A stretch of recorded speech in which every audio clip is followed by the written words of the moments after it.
1992 December 6న ఉత్తరప్రదేశ్లోని అయోధ్యలో ఉన్న 16వ శతాబ్దానికి చెందిన బాబ్రీ మసీదు కూల్చివేయబడింది. లక్షలాదిగా సమీకరించిన కార్ సేవకులు, స్వచ్ఛంద కార్యకర్తలు ఈ ఘటనలో పాల్గొన్నారు.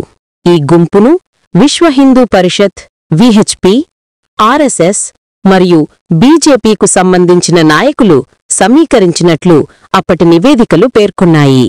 ఆ సమయంలో వారి వాదన ఏమిటంటే, బాబ్రీ మసీదు స్థానంలో గతంలో రామజన్మభూమి ఆలయం ఉండేదని, దానిని కూల్చి బాబర్ 1528లో మసీదును నిర్మించాడని.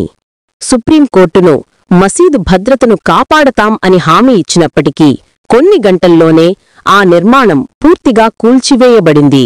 దేశవ్యాప్తంగా అల్లర్లు. మసీదు కూల్చివేత అనంతరం భారతదేశంలోని అనేక నగరాల్లో మతపరమైన ఉద్రిక్తతలు చెలరేగాయి. ప్రత్యేకంగా ముంబై, సూరత్, భోపాల్ వంటి నగరాల్లో తీవ్ర అల్లర్లు చోటుచేసుకున్నాయి. ఈ అల్లర్లలో 2000 మందికి పైగా మరణించారు మరియు భారీ స్థాయిలో ఆస్తి నష్టం జరిగింది. దేశవ్యాప్తంగా మతపరమైన చర్చలు మరియు రాజకీయ పరిణామాలు వేగంగా మారాయి.